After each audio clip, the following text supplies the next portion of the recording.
มาหลายแฮงเฮ็ดแนวใดได้เข้าเฮียนอยู่ขุมจื้อ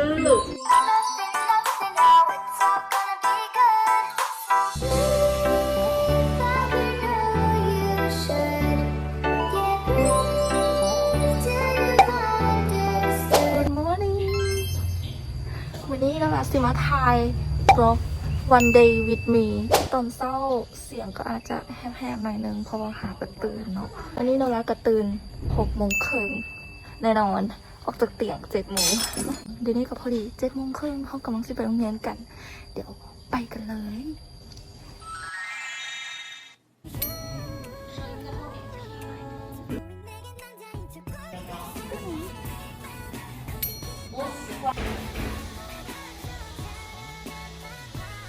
ตอนนี้เขาจะไปซอกซื้อมีมากินข้าวสวยเป็นอย่างคือกินมีย้อนลาโอ้ยเงินโอ้แม่เนาะย้อนลาอยู่นอกมันฮ้อนเขาอยากอยู่ในห้องระบวง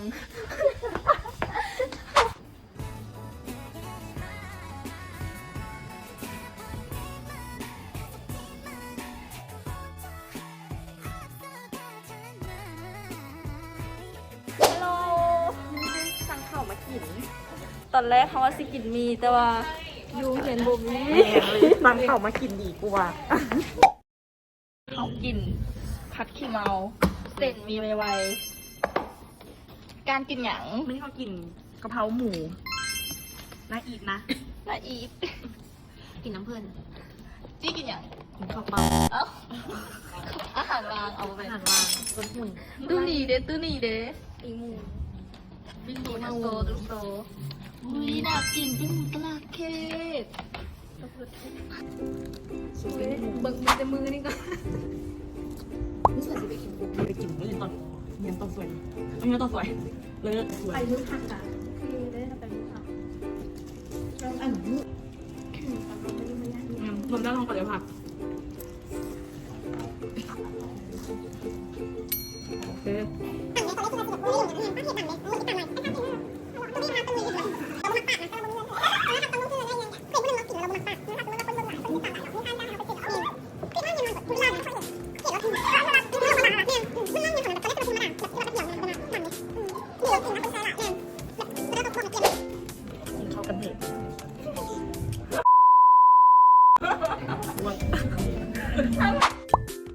โอเค ตอนนี้เขากินข้าวแล้ว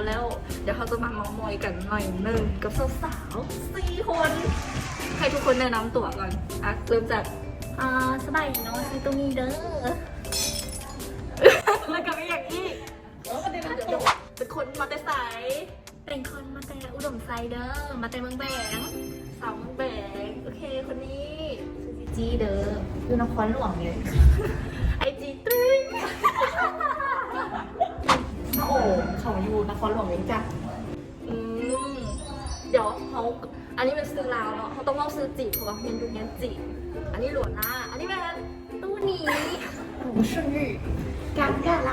นี่เนาะเขาซิมาตอบคำถามหลายคนที่ถามเขามาเนื่องจากว่าเขาเป็นนักศึกษาอยู่สถาบันหงจื้อก็คือคำถามมีคนถามมาหลายแฮงเฮ็ดแล้วใดได้เข้าเรียนอยู่หงจื้ออย่างแรกเนาะคือปีนี้เป็นปีแรกที่ว่ามีหลักสูตรปริญญาตรีอยู่ของจื้อคือรับคนกับโบได้แบบวางมาตรการอย่างที่ว่าหลายเทื่อยังได้มันต้องมีพื้นฐานภาษาจีนเพราะว่ายามสิ่งได้สิ่งภาษาจีนแล้วก็มีลาว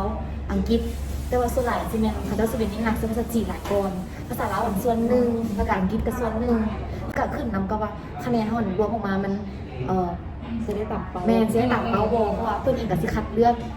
ในจำนวนที่จำกัดแม่ซึ่งปีนี้กับ90 คนเนาะแต่ว่าของจื้อคณะจะมีเฮียนอีกแบบหนึ่งก็คือเฮียนเพิ่มเฮียนพิเศษเนาะเป็นพวกเฮียนระดับ1 หา 6เนาะแม่ส่วนเขาเป็นปริญญาตรีเฮียน4 ปีแล้วก็สัก2 ครูภาษาจีนปีนี้มีแค่ครูภาษาจีนแต่ว่าปีหน้าปีนึงก็ยังครูเถื่อแม่ส่วนเพื่อนผู้ใดที่อยากรู้ข้อมูลอย่างนั้นไปติดตามได้เลยที่เพจของจื้อที่ Facebook เดี๋ยวเขาขึ้นให้เลยแล้วรู้สึกโคตรตื่นเต้นเลยเพราะว่าก่อนหน้านี้เป็นเฮียนอยู่จีนแล้วกลับมาเฮียนอยู่ลาวบ่รู้จักไผ่คิดว่าจะเข้ากับไผ่ได้บ่วะแล้วเขากับเฮียนจบม.7 ตั้งแต่ปี 2018ซึ่ง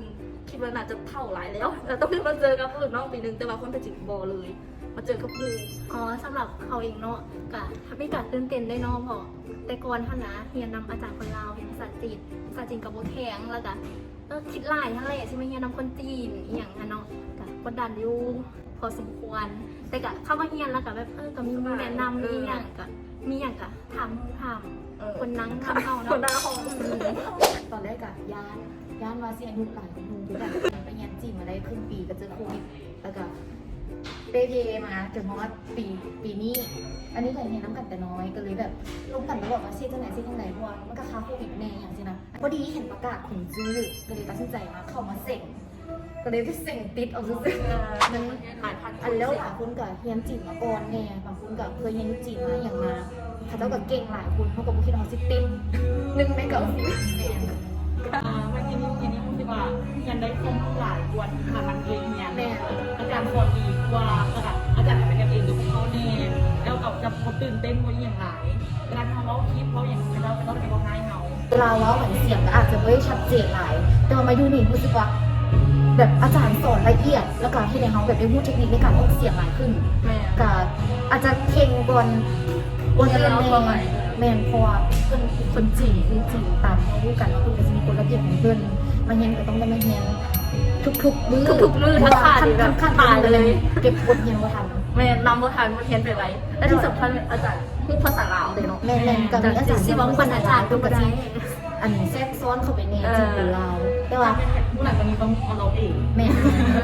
กะอยากชวนหมูทุกคนเนาะค่ะที่สนใจเขาอยากมาเรียนอยู่ซาวบันคงซื้อเนาะค่ะมาเรียนได้เนาะมาลองเบิ้งมาสิเป็นอะไร สถานของจื้อนี่คือมีกิจกรรมหลายอย่างแล้วห่วงเฮงคือนับตั้งแต่เขาเข้าเรียนมาเนาะอันอย่างได้มันมีกิจกรรมอัดคลิปลงติ๊กต็อกสองเป็นภาคเสียงแบบภาคหนังเป็นภาษาจีนแมนแล้วก็มีแต้มมุกจีนแมนแต้มมุกจีนแล้วก็เขียนกล่าวของภาษาจีนอีก แล้วจังหวะนี้กับที่นี้กันถ้าหนีเชียวจะเป็นแข่งภาษาจีนแล้วก็มีตอบคำถาม แล้วก็ให้เขาแสดงความสามารถเพื่อนมีกิจกรรมหลายๆอย่างแล้วเขามองว่าเพื่อนอยากให้เขากล้าที่จะแสดงออกแล้วก็ใช้ภาษาจีนได้หลายๆรูปแบบ และที่สำคัญก็คือรางวัลนัก รางวั ได้ ล เงินดิ มีรางวัลสมเสยอย่างกับมีเพื่อนให้กำลังใจเขาอะ ได้บ่ได้ก็ได้ได้บ่ได้ก็ได้ เป็นได้เขาได้มันเกิดบุ้มีอย่างเสียหายแล้วพวกเขาได้ลง ส่วนค่าใช้จ่ายในของจื้อกับมี2แบบก็คือนักเรียนที่ได้ทุนกับนักเรียนที่ได้จ่ายเต็มเขาเจ้าจะจ่ายแต่ค่าคุ้มครองหรือว่าค่าหน่วยกิจปึ้มอย่างซึ่งประมาณ200,000ฝ่ายหา300,000นั่นเอง และโนรากะเป็นคนหนึ่งที่ได้ติด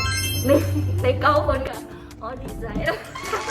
ใจเต็มนี่มันจะมีราคาอยู่ที่1,590,000ต่อปีเลย แล้วก็จะมีค่าจ่ายเล็กๆน้อยๆนิดย่อยเข้าไปเพราะว่าแมนหน่วย เจ้า ก็ มุ อย่าง ม ประมาณนั้น สำหรับโนราคิดว่าโคตรงามเลยสไตล์จีนมักจีนแล้วก็กว้าง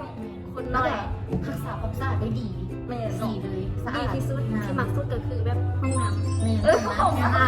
ด สะอาด บอกเลยว่าห้อง แนะ น้ำสะ นำ อาด เลย ขึ้นไปนอน โอเคโอเค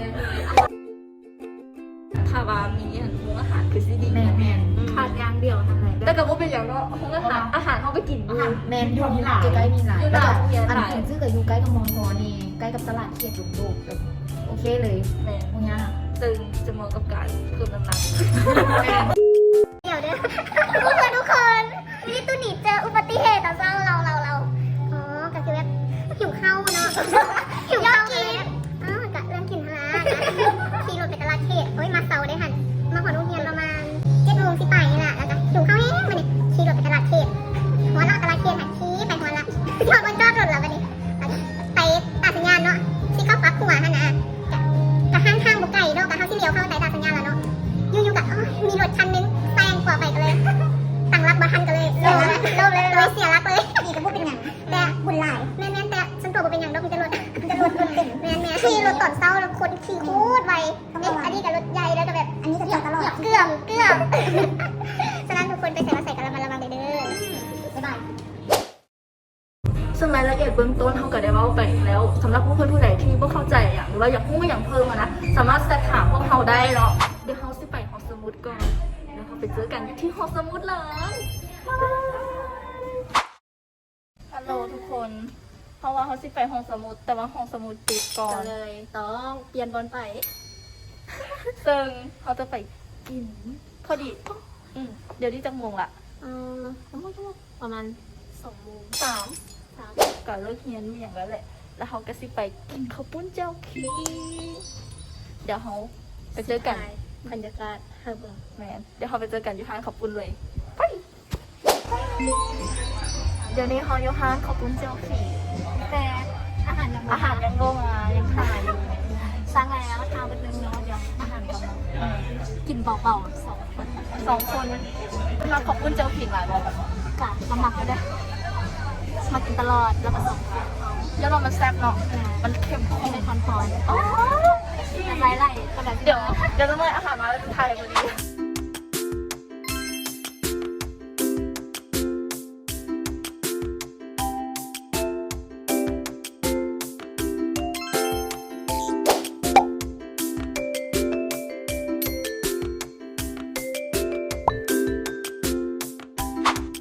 ฮัลโหลทุกคนเมื่อกี้เขาได้กินข้าวปุ้นเจลขี่อิ่มไปแล้วนรากับมาเฮียนต่อที่ภาคแบงเดี๋ยวนี้ก็5:30ชีวิตยังไม่จบ ยังได้มาเฮียนต่ออีกเนาะกะอาจจะเมื่อยแน่สภาพเดี๋ยวนี้แตกต่างจากตอนเศร้าเลย ยังโบมีใครมาโรงเรียนเลยแทงเขาเป็นคนแรกที่มาฮอดแล้วก็เป็นมือแรกโบแม่น เดี๋ยวนี้เขากับมาโฮดบ้านแล้วเย้ตอนนี้ก็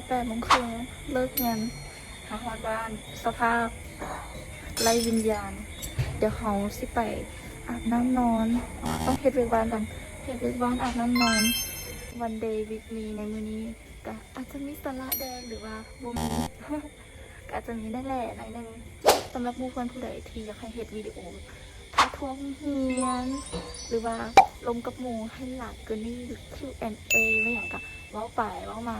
คลิปแรกก็จะบุญไว้หน่อยนึงไม่อย่างที่ผิดพลาดไปก็ต้องขอโทษขออภัยนำแล้วก็ที่พัฒนาขึ้นฝากเพื่อนๆกดไลค์กดแชร์กด subscribe เป็นกำลังใจให้ได้เลย you should